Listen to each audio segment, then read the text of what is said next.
How you doing? Good. Good. Nice hat.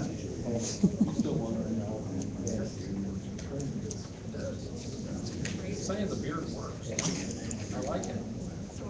He doesn't mean in contrast to you. No, I like it. It covers up some. No. Yeah, it's a good thing. Hey, as Hawkeye season tickets and we're in Alabama. I just started. When you gonna start working?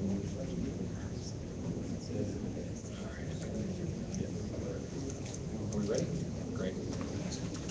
Go ahead and call this meeting to order. This is the December 17th meeting of the Board of Waterworks trustees.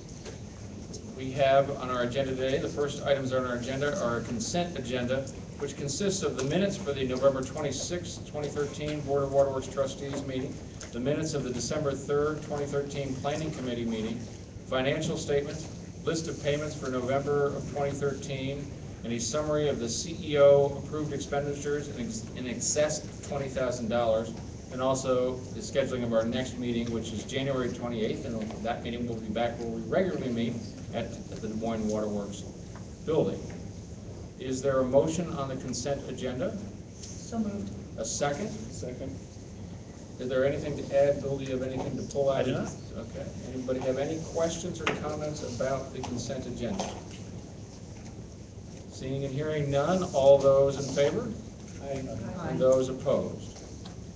Next, we'll open our public comment period, and I'll say before we begin our public comment period, we had a meeting this past month where the staff presented information after a long public comment period on fluoride, the amount of fluoride we add to our water.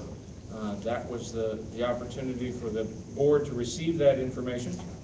You'll note that we do not have any action item related to fluoride on this agenda. So if you wish to speak to that item or any other item, this will be your time. Is there anyone here from the public who wishes to address the board? If you wouldn't mind, step over to the podium and give us your name and your address.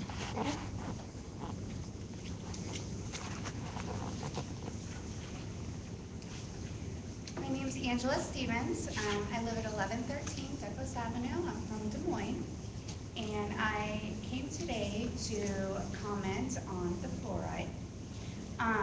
I wanted to say that this should not be a debate only about water additives, but also a debate on human rights. I have been told as an American, I have the right to choose what I eat, what I drink, what medications I ingest, and what I can give to my children. I do not want someone I don't even know dictating what a safe amount is for my children when there's no monitoring system in place.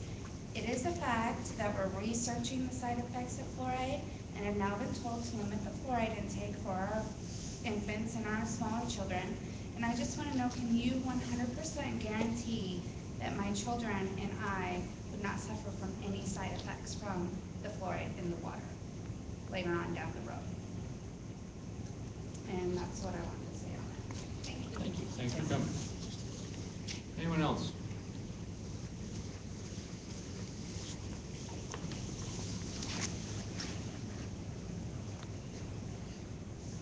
All right. Mark Anderson, Marco Battaglia is my name I feel most comfortable with. Long story, not for here, but I honestly, a couple of years ago, I had no great interest in this topic. I was working for Iowa Public Radio, finishing school at UNI as an electronic media major. It was just something I didn't really think about. I had a very close friend who had a child that had a pineal gland cyst, and it just kind of opened access to a lot of, made me want to look into a lot of things in a different manner. And I just think that there's a lot of valid science pointing to the benefits of fluoride, and there's a lot of positive science, on the other side of the fence. So to me, I feel a moratorium on this supplement to the water is necessary until we can come to some kind of consensus.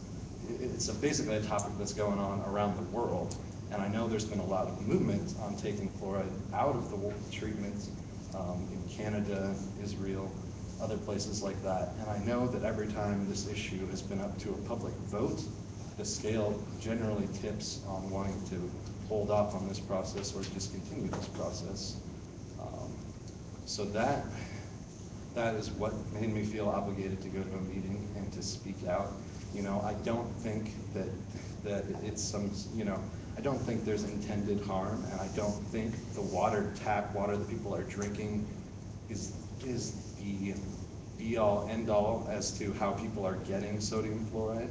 But I do think it would be hard to control, bathing a small child, letting them drink water from the tap. Beyond that, the sodium fluoride they're getting from beverages they get at the store, all kinds of other products, the air, there's a number of different ways that people are getting this in their system. And I think by adding it to the water, you're at least contributing to the total amount that people are taking in as for a reference dose. And it scares me only because I can't control it. And I think history will hopefully be on this side of the debate, but I definitely appreciate the openness and the public comment. I think that is unprecedented. Being in the media previously, I've never seen anything like that. So that makes me feel good to be from Des Moines. I usually do. So, and so that is. I just think I would consider any new information, as you said you would, in the future that comes in, and that you consider a moratorium on the process until there's a broad scientific consensus. Thank you. Anyone else?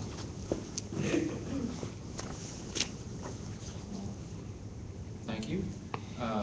For those watching at home, you'll notice that we're in a different location today. We're not meeting at Des Moines Waterworks. We're meeting at the Greater Des Moines Botanical Garden. I know some people had the opportunity to take a tour before they came in tonight. If you haven't, I urge you to do so. The garden is under great transformation. The interior space is much different if you haven't been here recently. The exterior gardens are well underway, and exciting things are happening. Des Moines Waterworks has had a long history of involvement with the Botanical Garden and look forward to the future, but we're glad to be here today and thank our hosts of the garden for having us.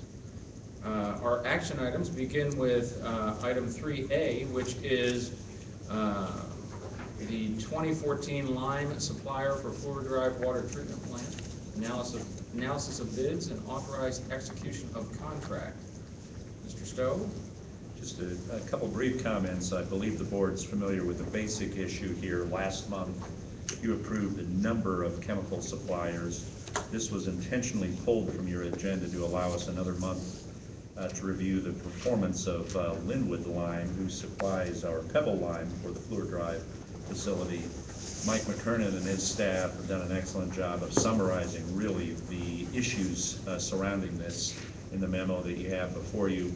This is a $1.3 million book of business, so certainly a significant one, but we continue to believe that Linwood Lime is the appropriate provider for us at our Fluor plant.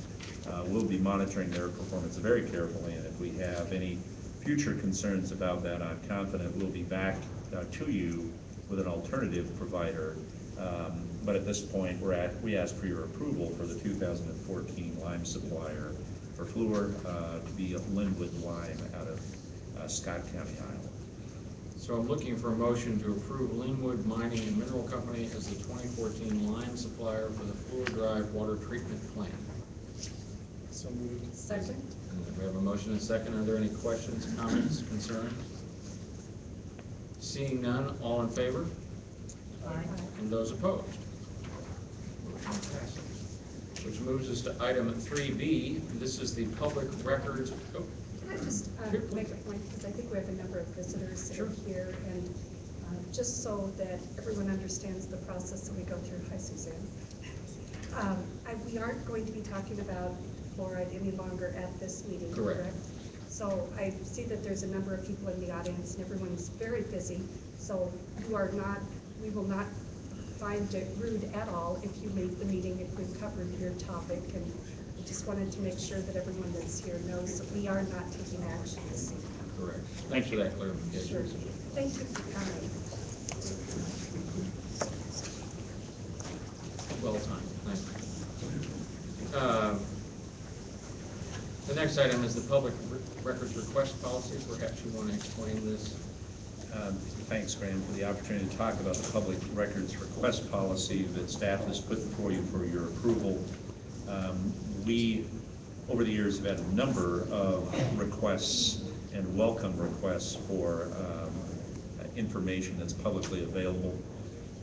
This policy before you is really intended to more formalize how it would work, to designate Amy Kaler, our Director of Customer Services, ultimately the custodian, if you will, of process, but also to attach for non-media related requests in particular, a nominal charge for those situations in which we actually have to go out and find the data, if you will.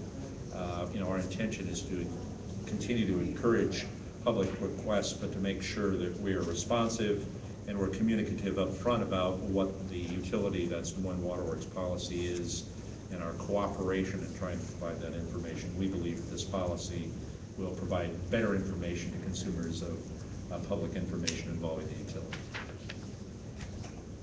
All right, thank you. So what's being sought is a motion to recommend the board approve proposed section 516 of the rules and regulations, public records, approve fees for public records requests and actual costs incurred providing the information as outlined in the attached policy and direct publication as required by law. Is there a motion to that effect? So moved. And a second. Second. Any comments or thoughts or questions? I think it's good to get this formalized, so we can have a formal policy before, because the public is interested in what we're doing tonight, so I think it's great to get this down. I'd be remiss without recognizing that Rick and Amy did a great deal on this, a great deal of work on this. Rick in particular, from a legal perspective, wanted to make sure that we were not only meeting but exceeding the requirements of Iowa law and setting up a process here that, again, we view fairly encourages requests for information and communicates up front the requirements to receive that information. Anybody else? And I having worked as an assistant county attorney and dealing with public records in that capacity, it really needs to be spelled out so everybody knows what we're dealing with. And I do think it's good work, and I appreciate the effort that went into that. I think it helps everyone so we know what we're dealing with. I think there may be some things that need to be cleared up. I'm not sure what those areas might be. It's kind of difficult to really check somebody else's work that quickly on everything that's there in an agency that deals with so many things that people have questions about whether the consensus is there or not, that kind of stuff. Thank you. Anybody else? I think I should add, as a person who has challenged public bodies in court and other ways, I obviously have an interest in policies such as this, and I want to make it clear from my standpoint, as I vote for this, that a policy like this should be there to inform the public and make it clear on how we respond to those those requests for information. It is not our intent in any way to make it difficult to get information. We want to make it very easy to get the information that a person or an entity is looking for. I realize that from time to time, some of these requests do involve a lot of staff time and others, and there are costs involved. I want to make sure that the staff, when assessing those costs, are fair about them and understand that at times I feel sometimes the public bodies have used those costs as a way to discourage the request for information. I don't get that sense about Waterworks, but I want to make it clear we want to be a transparent body. And we want people to ask us questions and to challenge us and to look at our records. Those fees are there because there's a cost that should be, that sometimes should be shared by the people that are asking that. But I'm in favor of this policy, but I would like to, as has been in the past, I think the board should be informed when there are public information requests, especially large public information requests, and just be informed how those requests in our policy are working, so that if we have to tweak it down the road, it'd be done. And the main thing is that that policy is there to protect and inform the public. It's not there necessarily to protect us or to make it difficult for people to get that information. So I agree. Good work. These things are hard to write sometimes, and we just have to continue to monitor. Graham, I will commit to you on behalf of the staff to apprise the board when there are major requests, the ones that are we think would be of particular interest. As you can imagine, there are a number of requests that we face on a regular basis that are probably of little, if any, interest to you, but I'll ask you to rely on my instincts about what a major request is, and in or when the event that I would miss defining that in a way that you're comfortable with, please correct me, but we'll be happy to try and inform you anytime there's a major information request that raises issues about the policy or its application. That's exactly what I'm looking for. I'm not looking for a weekly or monthly report on request, just an idea of how this policy is working and the burdens that sometimes get placed when those requests are made. So that's great. Graham, I'm Yes, sir. glad you brought that up. And I've thought about that too.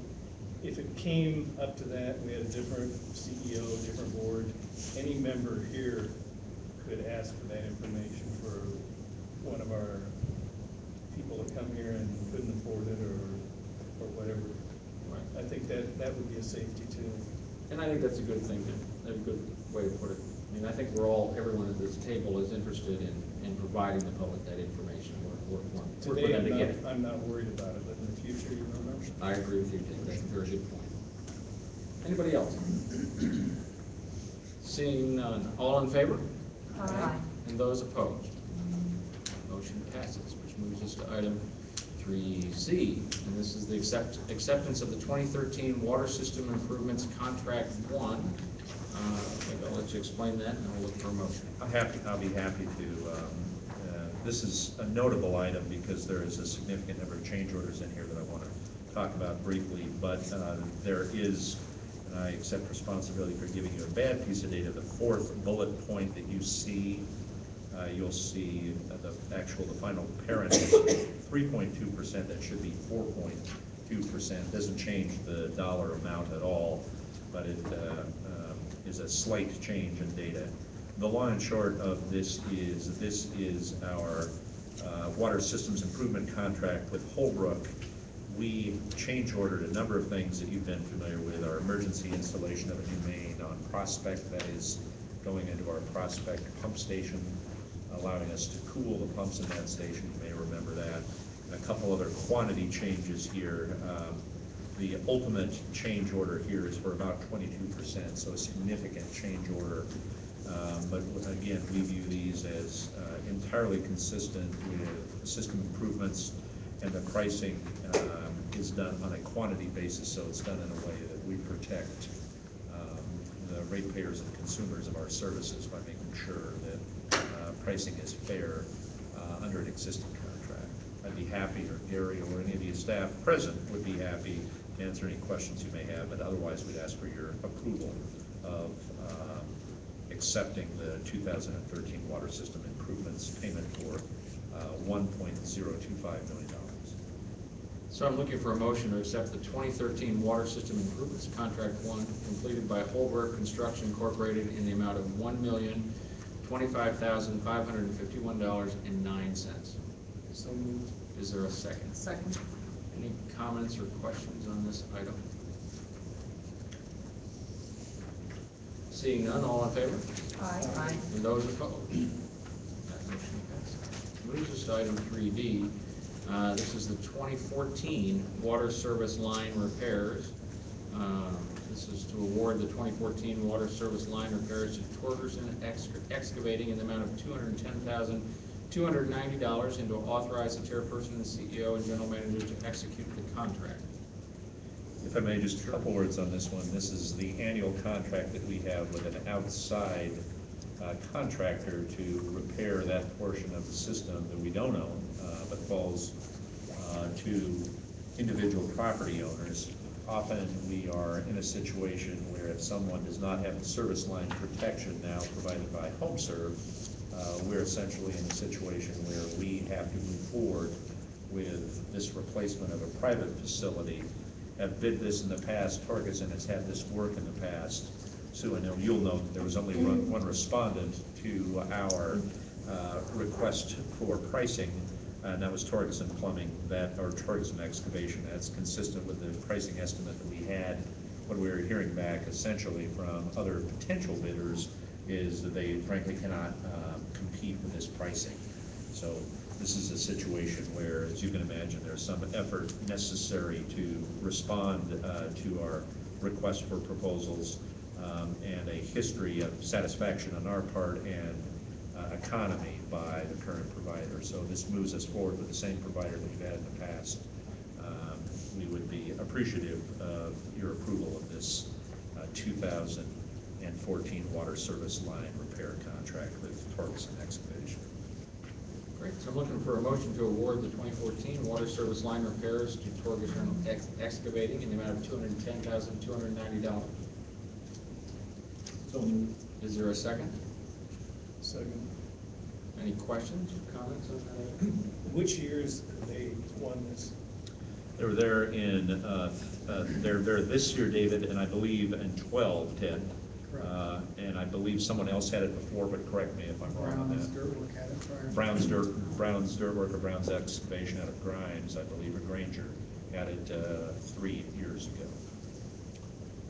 Graham, the question that I have on it is, and you mentioned now that we have HomeServe, and by the way, I'm sure like the other board members, I've heard a lot of positive comments from our customers saying, you know, it is so nice to not have to worry about that. And every time you see someone's yard dug up and you know what's going on. Now I'm wondering, okay, I wonder if they have the insurance or if they do not with HomeServe. My question is, does HomeServe then use Torgerson, or do we how does that work?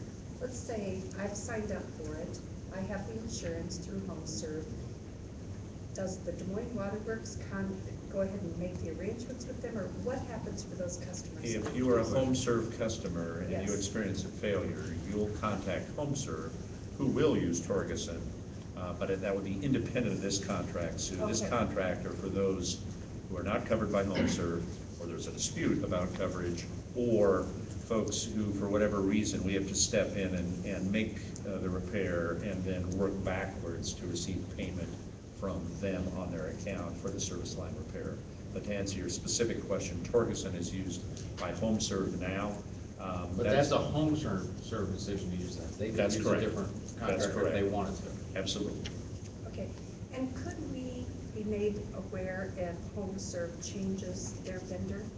Because I think this is an important message to our customers, that whether you have the insurance or not, it's the same excavating company that's going to be doing the work. And we're certainly not able to commit that they necessarily will Right. follow our contractor Correct. here, Sue.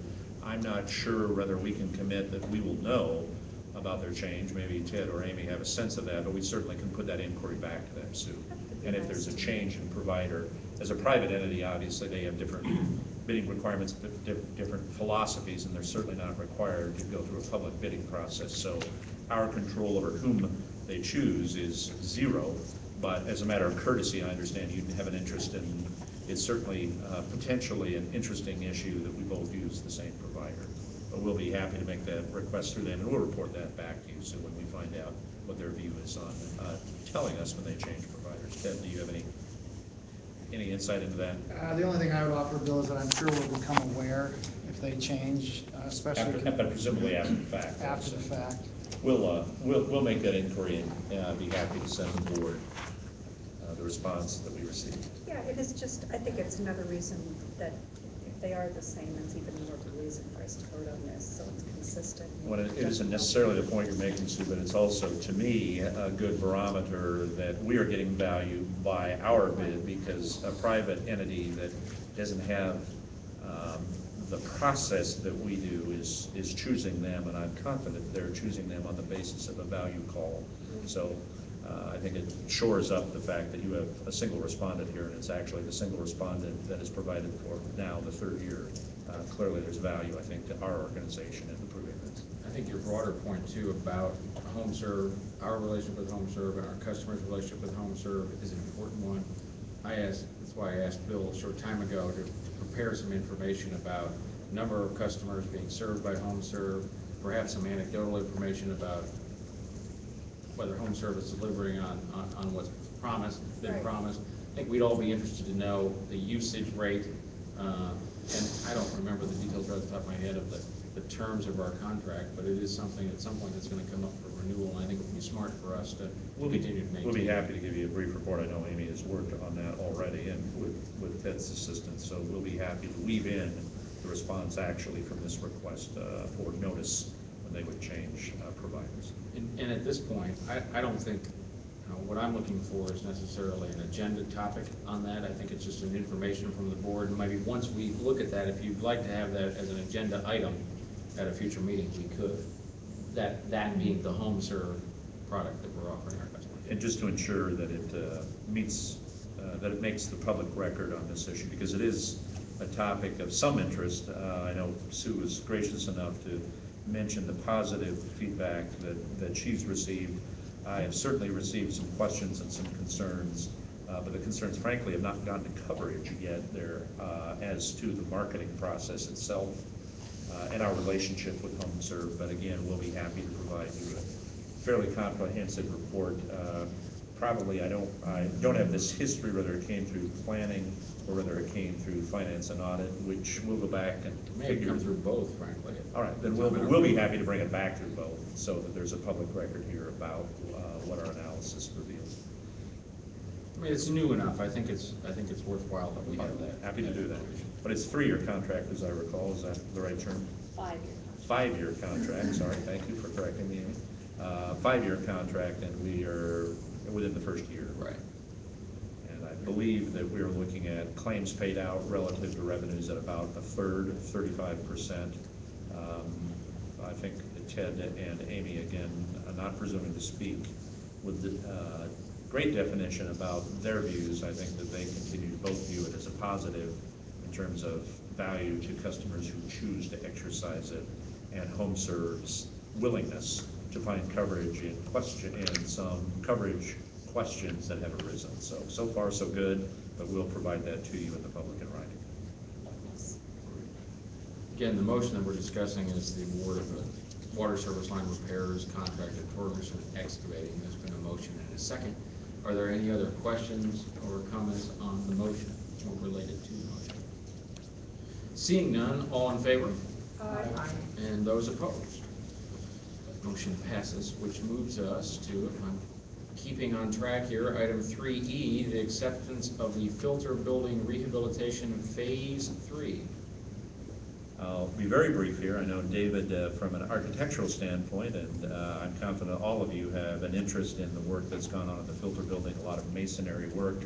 This is the final contract acceptance and payment. Based on that, you'll see about 3% or so in change orders associated with it. In my experience, not at all an unusual amount in construction contracts of this value, about $650,000.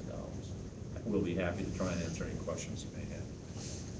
So this is to accept the motion to accept the filter building rehabilitation phase 3 completed by State Masonry Incorporated in the amount of $611,395. Is there a motion? So moved. And a second? Second? Questions?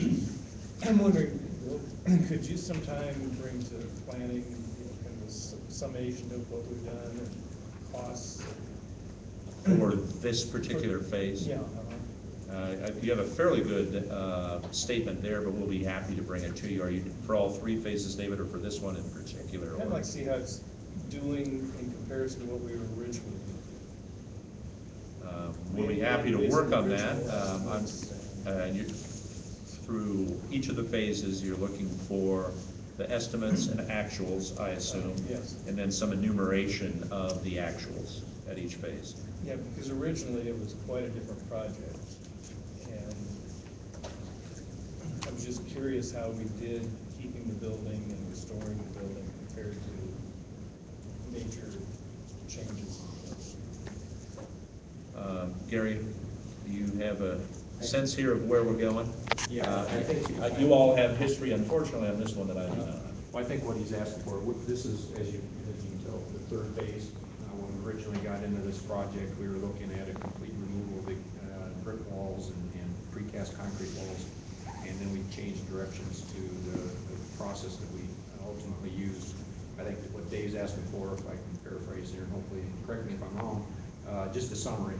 What is the total phase 1, 2, 3 versus what the original estimate was for the original approach versus the estimate for the revised approach? Yeah, originally, we maybe had a metal roof and paneled walls as opposed to a restoration. A restorative approach. And how it compared. I'm confident Gary has just volunteered as one of his last acts to help on this issue, so thank you very much. Thanks, David. Happy to do that. And we'll bring it back to the planning. Great. Any other questions or comments on this action? Seeing none, all those in favor? Aye. And those opposed? Motion passes, which moves us to item 3F, acceptance of the 2013 roof replacements and repairs. There are a number of different roof repairs through Central States that add together to the $114,000 project that we have here. As you'll note, the original project or series of projects was budgeted at slightly more than that, $122,000. We would appreciate your consideration and approval of payment to Central States Roofing for about $114,000. So as stated, what I'm looking for is a motion to accept the 2013 roof replacements and repairs completed by Central States Roofing in the amount of $113,915. So moved. Second. Second. Any questions, comments? Seeing none, all in favor? Aye. And those opposed? That motion passes, which moves us to item 3G, which is just here so that they can make me say Wilczynski standpipe as many times as possible. This is to request authorization to reestablish the date of the public hearing for lease with Tower Co. at the Wilczynski standpipe site as the date of the January 2014 board meeting. And if I may, G and H are identical, but for the location. There's been a number of detailed discussions here about a third-party provider to move our facilities off of both Wilczynski and Hazen onto a monopole. We're continuing in those discussions, but had established today as a date of public hearing. So we want to reestablish or request authorization to reestablish. Rick, is there a difference between a request authorization to reestablish and a continuation of a public hearing? I'm used to a slightly different terminology. I would consider those to be equivalent. Okay, the city council uses a slightly different term, but I'm always helpful. I'm always interested in using different phrases where it makes sense. So we are requesting in G&H a reestablishment of public hearing, and we hope to be in a position to be able to bring back you the terms of the lease in January of 2014 at your next meeting. So I'm looking for a motion to authorize the staff to reestablish the date of the public hearing for lease of with Tower Co. at the Wilczynski standpipe as the Lachinski Standpipe Site as the date of the January 2014 board meeting. Is there a motion to that effect? Second. Any questions or comments? Hearing none, all in favor? Aye. Those opposed? Motion passes. Which moves us to item 3H, request authorization to reestablish the date of the public hearing for lease with Tower Co. at the Hazen Water Tower site as the date of the January 2014 meeting. My guess is this is a similar story to the one we just heard. Is there a motion to that effect? So moved. Second. Any questions or comments? Hearing none, all in favor? Aye. Those opposed? Motion passes. Which moves us to item 3I. This is to receive and file communication regarding the pension plan amendments as of December 31st, 2013. I'm looking for a motion to receive and file this communication that I stated was the pension plan amendments effective December 31st, 2013. Is there a motion? Second. Any comments or anything you'd like to add, Bill? Just to be a brief comment, again, my thanks to Rick for legal review and Peggy and Ron Smith, but also my thanks to the AFSCME chapter, who's been certainly not consulted. This is a non-negotiable item, but we're appreciative of their continuous feedback to us on the best way to move forward with the least adverse impact on our employees. As you know, on January 1 of 2014, the Des Moines Waterworks pension plan will be frozen, and our employees will be moving toward being vested after a 7-year period with the Iowa Public Employees Retirement System, or IPRS system. This communication is intended to be part of that puzzle that aligns to make sure that future boards recognize the agreement to make no further amendments to the Des Moines Waterworks existing pension plan as part of the process of moving toward eligibility and coverage by the Iowa Public Employees Retirement System. I might make an additional comment, please. At the time of the adoption of the amendments to the previously existing plan, there was some uncertainty about whether IPERS would approve membership of our employees going forward as of the first day of January 2014. So the motion adopted by the board at that time was contingent upon clearing that up with IPERS. I think the purpose of this item is to report to the board that contingency has been fully satisfied by communication from IPERS, and therefore your previously adopted resolutions are in fact final and no longer contingent. So this is a recording of that fact for the purposes of the record. Thank you, I appreciate that. Sue, you had something? Yeah, I just wanted to make a note because one of the things in our packet this month was the state legislative agreement or agenda for the partnership, and I know Gretchen Tegler has been working on this issue a great deal, and Bill, I know you've had conversations with her, but there is a strong statement regarding the action such as what we took on page 9 of the Des Moines Partnership legislative agenda regarding public pension plans. And I know that it's not a popular subject. I know that that it's something that many other groups, unlike ours, are in far worse shape financially, and that they need to be addressed. But I would call your attention to the statement that the partnership is encouraging organizations such as ours to take a look at this. And every time I've been with Gretchen, she compliments what the Des Moines Waterworks did, kind of being out in front of this. So I think it helps other entities that are not in quite as favorable a position as our pension plan was know that this is something that they need to do.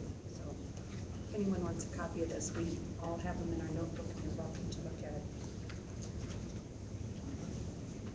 Great. Any other questions or comments about this motion to receive and file? Seeing none, all in favor? Aye. Those opposed? That motion passes, which moves us into our information items. There aren't any further action items for this meeting. I'd just like to say before we start, it's the end of the year. Finished the year as chairman. You have not impeached me yet, and I appreciate that. But frankly, I do want to thank everybody, the board, the staff, the employees, the union. I think we've had a very successful year. We've covered a lot of ground. We've faced some difficult issues. I have been on a part of many public boards and private boards, and this one is a pleasure. And it's a pleasure because of the work that everybody does and the commitment they have to this entity. And so I just want to thank everybody for a successful year, and I know we're looking forward to a year that looks equally challenging, I would say, right, Bill? That's true. But I appreciate it, and I appreciate the opportunity to serve as chair. It's been very enjoyable. That being said, let's go to our board and committee report to start with the planning committee. Dave? Tuesday, December 3rd, we had our planning committee meeting, and only subject was fluoride, and I think we have covered everything. The staff just brought us up to date on their policies, and that's all we did. It was a well-done meeting. Yep, very good. David, if I may, on that point, just to make clear for some of the anti-fluoridation folks that still remain in the audience, although the staff has reached its determination and the board has chosen not to intervene in that, I want to tell you that I remain open to any conversation at any time about additional information, particularly peer-reviewed science, that might point us to a different level of fluoridation. And through this process, I have learned a great deal about fluoridation and a great deal about the advocates for both sides on this issue. And I valued it on behalf of Waterworks. Again, it's our privilege to be able to serve you even in disagreement on this issue. We look forward to continuing to serve you. So thank you for your patience and your continued loyalty. Thank you. That's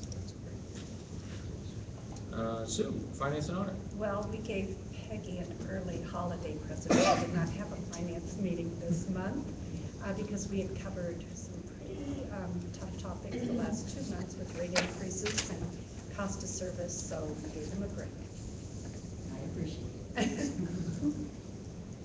I don't have anything to add from the botanical garden.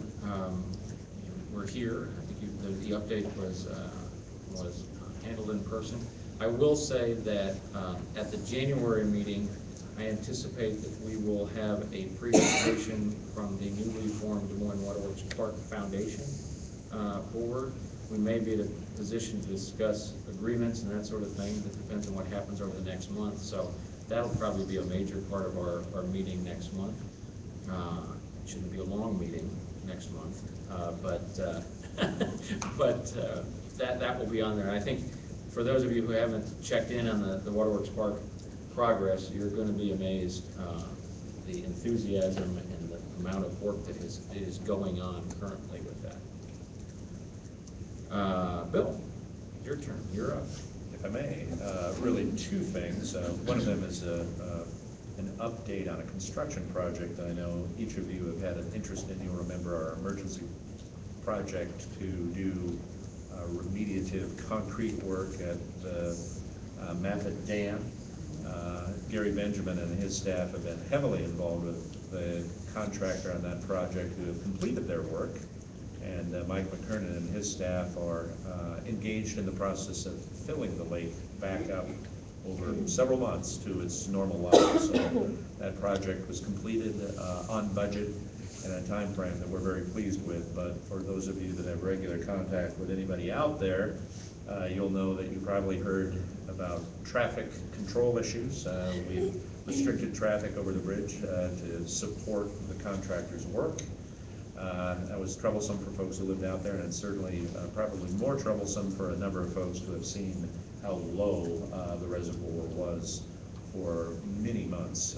Now we're in the process of bringing that back up, and I thought you would be interested in that construction update. That's some great work on behalf of our engineering staff to have closed that project out despite some unpredictable weather, I think would be one way of looking at it. Somewhat relatedly, I wanted to acknowledge and recognize Gary Benjamin's retirement from the Waterworks staff. That'll occur about January 17th. Gary has been extraordinarily helpful to me in my transition into this job over the last year and a quarter or so. As part of that, you can appreciate that there are some organizational needs that must be addressed. I wanted to point out a couple of them. First, Gary served not only as the Director of Engineering, but also as the Assistant General Manager. It's my pleasure to announce that Ted Corrigan will be named effective January 1st as the new Assistant General Manager. Ted will also remain as Director of Water Distribution, but in a model that I believe is appropriate for the utility. I will view the utility as really split into two major corridors. Ted will also operate or also function as the Chief Operating Officer for the utility, meaning water distribution, water production, and engineering will report to Ted. Peggy will be assuming responsibilities as Chief Financial Officer and will have managers from IT, manager from HR, and of course finance continuing to report to her. So we bifurcate the organization a little differently rather than having 7 direct reports to me. Also important to note, to recognize Dan Kloffer will become the director, or the manager, I'm sorry, Dan, of Engineering Services. I retitled that, and I already messed it up. Dan has over 20 years of experience with the utility. The last 6 or so years, 7 years, have been in engineering itself. Before that, Dan was in distribution, water distribution. He is a subject matter expert on issues involving water distribution. I'm very pleased to name him effective January 1st into that role. Dan is someone who I have great faith in. Dan has agreed to hold that position for a couple years as we work through some staff planning, some staff succession, and then Dan, at his option, will either retire or move into an appropriate role within engineering. So very thankful for Dan accepting that appointment.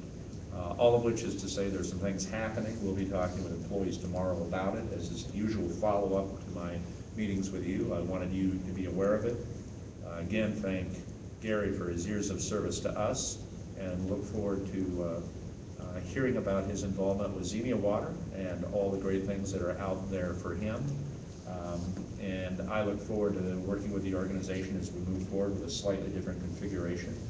Our ultimate objective is to be both responsive to you as well as to our customers, so we hope this alignment will move that forward exponentially.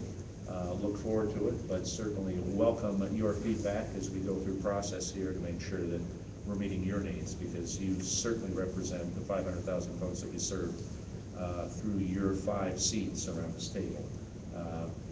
I like Graham, want to say it's been an interesting 2013 year. It's my first full year with the utility. I have to tell you how pleased I am with this utility, and particularly with its employees. Our union AFSCME representative workforce, very proud of.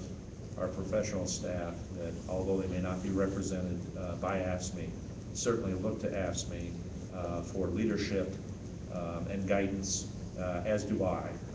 It's a great relationship. We want it to continue to move forward constructively, and I'm very proud to be part of this organization and very proud of the new configuration. That's it, Greg. Thank you. And Gary, I'd like to say on behalf of the board, and others can chime in, we appreciate your service. You have done great things at Des Moines Waterworks. You're going to be missed. We understand the desire to go after a new opportunity, and we wish you well, but we thank you for the years that you put in here and really appreciate the thoroughness that you have always answered our questions. Sometimes it takes you having to repeat yourself a few times for us to get the message. You have great patience, and we appreciate that. Anything else for the good of the cause? I feel good for Xenia, I gotta say that. Yeah. Great. Anybody else? Anything else to add? I don't believe we have a legislative update because, as you all know, the legislature is not in session. I do want to acknowledge and thank Sue for her guidance in working through a number of different issues on our agenda, on working with the partnership on a legislative agenda on behalf of the utility and behalf of the Des Moines Partnership. Linda had it all covered, so thank you, Linda. That's all I had. Thanks. Well, with that, this meeting is adjourned. Thank you much and happy New Year.